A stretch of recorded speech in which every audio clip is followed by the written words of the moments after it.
Matthew was all set to go out party hard tonight. He called his best friend Rita and said, "Hey, excited for New Year's Eve? What are we all doing tonight?" With that same excitement in her voice, Rita replied, "Of course. I have told everyone to arrive at 10 p.m. sharp at the club. I will text you the address as well. Don't be late, dumbass." She chuckled and disconnected the phone. Within 2 minutes, a text popped up in Matthew's phone. "IMR Club, 2021, Subscribe Street, 10 p.m. Matthew looked at the clock. It was 8:30 already. He finished his coffee and ran to the washroom to get ready. Matthew lives in his apartment alone. His parents stay in Texas. 3 years earlier, he shifted to New York and started his career here. Don't know why, but Matthew loves New York. He feels so normal while walking down these streets. This city is always busy, and now due to New Year, it has turned even more glamorous. The roads are decorated with bright lights, stars, Happy New Year banners. People are looking at their best, and every nightclub, pub, restaurant is filled with their crackles of joy and laughter. IMR Club is nearly 15 minutes drive from his house. Matthew has been to this club many times. Rita and Matthew often go there to grab a drink after a long, tiring week at work. The streets are covered with white snow, and blinking decorations appeared like a dream to Matthew. He stood near the wide dining hall while combing his hair. His phone rang suddenly, and he snapped out of his thoughts. It was his mother. He answered the call. "Hi, Mom. What's up?" His mother spoke from the other side. "Happy New Year in advance, honey. Don't get too drunk." Matthew laughed and replied, "Come on, Mom. Also, it's still the 31st of December. He talked to her for a while and noticed it was 9:30. Matthew ended the call with his mom and hopped inside his car. While driving to the club, crowds of people could be seen cheering on the streets. Matthew parked his car near the club and saw his friends standing in front of the club and waiting for him. He went to them, and everyone got super excited. Matthew was about to enter the club with them, just when his eyes went to the dark corner at his left. A man was sitting in the corner, hiding his face into his knees. He figured out that there's a small, dingy alley lying in that corner. Suddenly, he lifted up his face and looked at the sky. His face looked heavily scarred. He then looked at Matthew and smiled with his crooked tooth and heavily scarred face. There was something in his smile that made Matthew's heart crawl into his throat. Rita came to him and said, "What happened? Let's go." Matthew shrugged off, saying nothing, and went inside the club to party on New Year's Eve. With the sound of joy and laughter, a group of young people celebrated New Year's Eve at IMR Club, and at 12 p.m., they all wished each other a very happy New Year. Around 1 o'clock, we all got up to leave. Matthew wished Rita good night and came out of the club looking for his car. The streets were still brimming with people celebrating the new year. He took out the keys and approached the car. Matthew noticed that he has forgotten to lock the car earlier, but he was too drunk to stand there and regret his mistake. He got inside and started the car. Rita yelled at him while standing at the entrance of the club. "Matt, you sure you can drive?" Matthew said with a smile, "Yeah, don't worry. I will reach home in 15-20 minutes max." He then waved his friends goodbye and drove away. The streets were filled with people, and he was driving slow just to be safe from his side. After 5 minutes, he took a left turn, and his eyes went on the back view mirror. As he looked onto it, Matthew's blood turned cold. He saw someone was sitting in the back seat. He couldn't see the man's face, but he could see his creepy, wide eyes watching Matthew from the dark. For a second, Matthew was numb and terrified. But then he thought, "I'm already hell drunk. There's no way I can fight this guy and drive the car at the same time." So he decided to be rational about the situation. Matthew asked in a scared voice, hello, do you need to go somewhere?" The man laughed in a very bizarre way and said, "I thought you wouldn't even notice me." Matthew was sure that this man's only intention is to rob him. So, without wasting any more seconds, he said, "Look, man, if you want, you can take my wallet and leave. I won't even fight you. Just please leave my car. I don't want any problem tonight." The man screamed at the top of his lungs and said, "I am not some fucking beggar." "Is that how Keep driving, or I will slice your throat with my sharp knife." The man then came forward and Matthew recognized his face. and a flash, it was that same homeless guy near the club. He could see his face clearly now. His eyes were bursting out. There was something unusual about his pupils. They weren't like the pupils of humans, instead looked more like cats were a completely different creature. The guy told in the same spine-chilling "Boys, keep driving the car. There will be a right turn ahead, take that turn, do as I say, or this will be the last few years of your life." Matthew had no other option but to listen to this man. He had no idea if the man really had a knife with him or not, but there was no way he is taking the risk. After 7 minutes of driving, the right turn came as Matthew took the right turn they got, onto an empty road. There was hardly any car on that road. It was like an adjacent lane to the highway. The roads looked very smoothies right there, she trees on the science. There was hardly any light, except headlights of Matthew's car on the road. After driving like this for 5 minutes more, something unexpected happened. The man on the back seat started to cough too terribly. Matthew noticed his eyes were turning even more wide as his tongue came out of his mouth. The man had a really big tongue, which creeped the hell out of Matthew. He realized there was something very wrong with this guy. Suddenly, the man told in a choking voice, "Stop, stop the car, now out of fear." Matthew immediately stopped the car.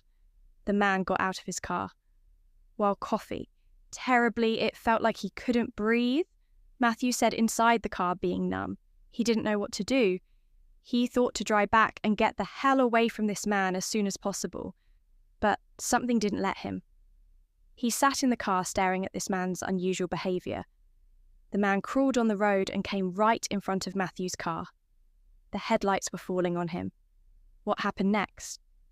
Terrified Matthew for his entire life as the banjo to death, suddenly his bone started to crack on his home.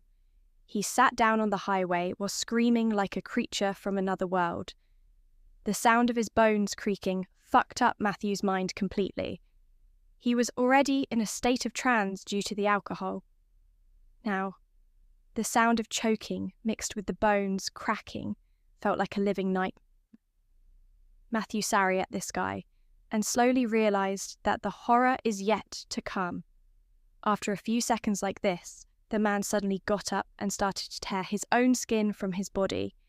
The way he was tearing off his skin made it seem like he was wearing a costume, soaked here and there while screaming and pain. Matthew, he wasn't that drunk to imagine all this shit. After taking the entire skin off, the man turned at the car and looked at Matthew. A horrifying human figure was standing in the middle of the road. There was not a single piece of skin on his body. The veins and red flesh gushing out of this vicious. Matthew was reading. Heavily, he felt like his heart will stop right now.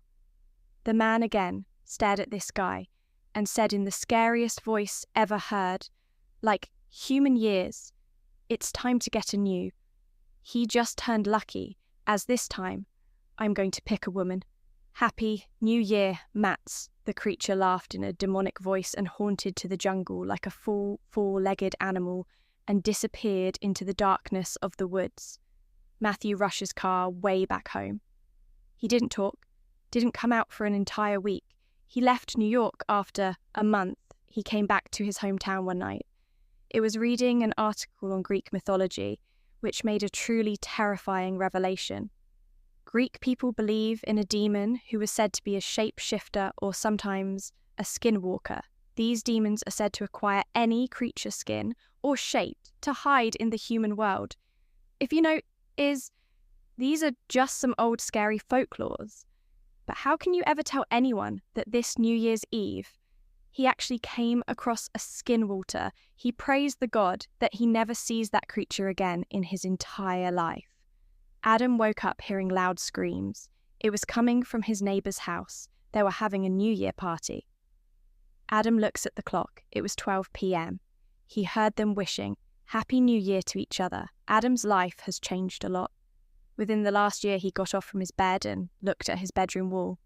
The wall had an enlarged picture of a married couple. It was Adam and Selena. Adam met Selena while studying college.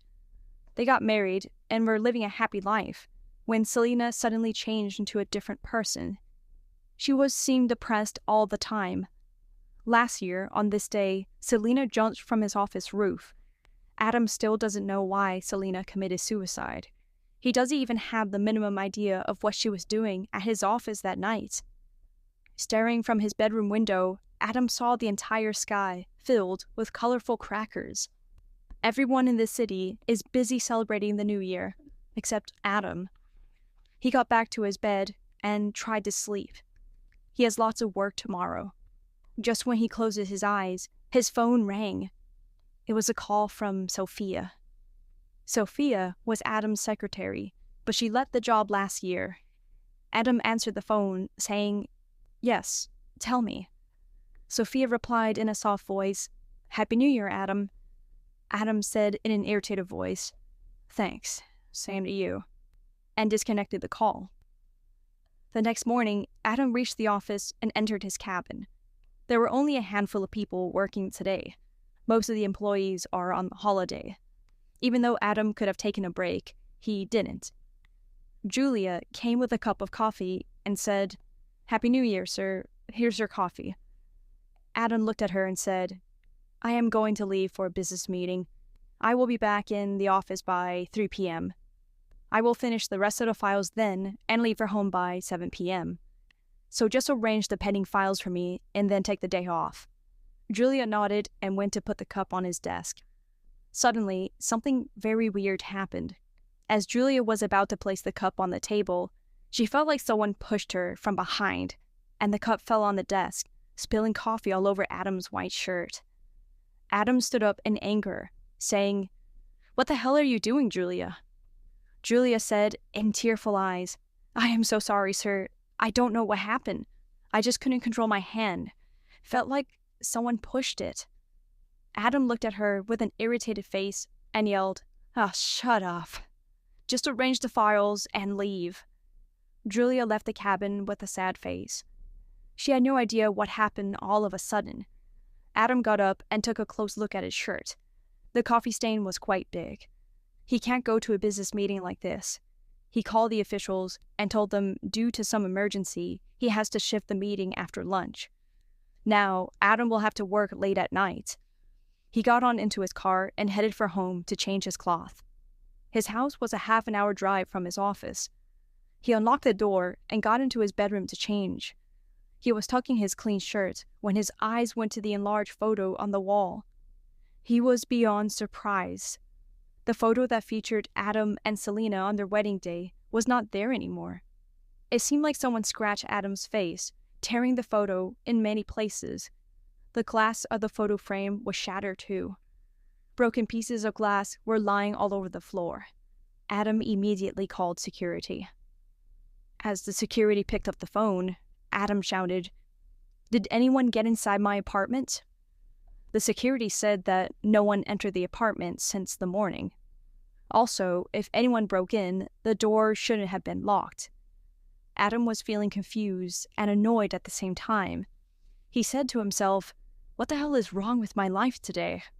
He cleaned all the broken glass and stormed out of the house in anger. It was already 3:30 p.m., and he couldn't even eat.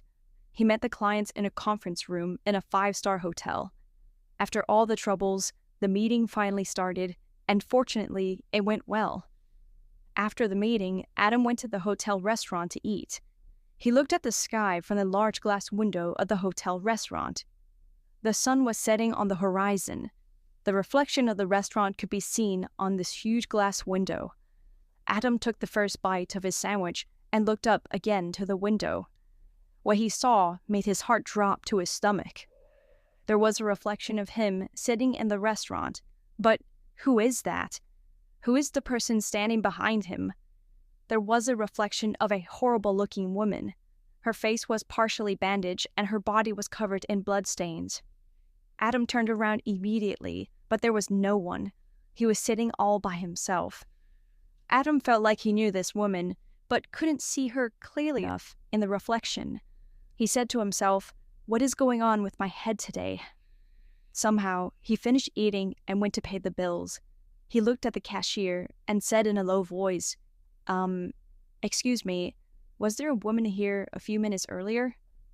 The cashier looked at him with surprised eyes and said, "No, sir, you were the only one eating here at this time. After lunch hour, the restaurant mostly stays empty." Adam smiled awkwardly and left for his office. When he reached the office, there was no one inside. The empty office premise stood in front of him like a barren field. He went to his cabin and sat on his chair. He said to himself, "What a life." A huge pile of files was lying on his desk with a small note that read, "I have arranged the files just like you said, sir. Sorry for the morning incident." Adam felt bad for howling at Julia earlier. She didn't do it on purpose. As Adam started to think about it, something came to his mind. Julia said that someone pushed her hand, but there wasn't anyone in the cabin except them. This year has begun with a very unnatural start. Adam started to work on the files. His cabin was on the left side. He can see the workplace outside the glass door of his cabin. All the computers were shut down. The tube lights on the ceiling brightened the empty office in a very spooky way. After working for an hour, Adam decided to pour himself a cup of coffee. He was about to get up when he saw a shadowy figure standing at the corner of the workstation. The corner was dark and far from his cabin, so he couldn't get a clear view. He came out and said in a loud voice, "Hello? Anyone here?" No sound came, except the sounds of winds blowing. Adam checked the area, but couldn't see anyone. He walked to the coffee machine and inserted a coin for a black coffee. An uneasy feeling was going inside his mind, as if someone is watching him. Adam raised his hand to take the coffee cup, just when he felt someone chuckled in his ear. Out of shock, he spilled some of the coffee on the floor. Drops of sweat appeared on his forehead. Adam turned around, but couldn't see anyone this time as well. He said in a shaken voice, "Who is there? Come on out." He started to feel scared now. He threw the coffee into the dustbin nearby and said, "That's enough for today. I am going home. To hell with this office and to hell with this work." He rushed inside the cabin and picked up his coat to leave. As he opened the cabin door, he heard a woman's voice. "Adam, Adam, can't you hear me, hun?" that voice said. Adam's face turned pale. He recognized this voice, but how could it be? It was the voice of his dead wife, Selena. He replied with hesitation, "Is this some kind of fucking joke? Who is this?" The woman said again, "I am waiting for you, hun. Come here." Adam couldn't help but follow the voice. He walked to the office roof, following the sound. The roof was empty and dark. Small lights were placed at the edge of the roof. The chilling wind was piercing Adam's heart. He was feeling extremely cold. Suddenly, he heard the same chuckling sound behind him. As he turned around, this time his heart dropped into his stomach out of fear. He said in a panicked voice, "Selena, oh my God, but you're dead, right?" Selena replied. Her face was partially covered with a bandage. Blood was dripping from her blonde hair. Her clothes were ripped and soaked in blood. Adam's eyes were wide in fear and shock. He fell on the floor. Selena started to walk towards him, slowly, and Adam started to crawl back, like prey in front of a hungry lion. Selena said in a spine-chilling voice, "Happy New Year, hun. I have come to get you." Adam screamed in fear, saying, "Why? What have I done?" Selena replied, "I saw you with Sophia. How could you do that to me? You don't deserve to live." Adam's face shook in shame. He indeed cheated on his wife with the secretary, but he never knew her ghost would come back to take revenge on him. He gasped and started breathing heavily. "Please, forgive me. I fired her, believe me." Selena stopped for a second and said in a low voice, "Do you want to see what happened to my face when I jumped off this roof?" Slowly, she took off the bandage from her face. Adam has never seen such a horrifying face in his entire life. Her left eye was hanging down from the eye socket. The skin was smashed, and red flesh was coming out of it. Her teeth could be seen widely as half of her lips were cut out. She screamed, scaring the hell out of him, and started to run towards him.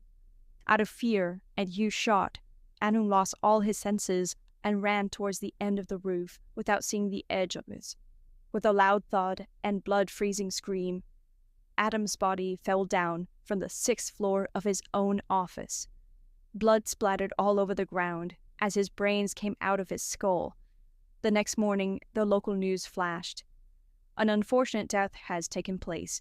Famous industrialist Adam Smith committed suicide last night from his office roof. A year back, his wife Selena Smith also committed suicide in the same manner. The police are investigating this matter. Everyone is shocked and out of words after discovering his body on the night of New Year.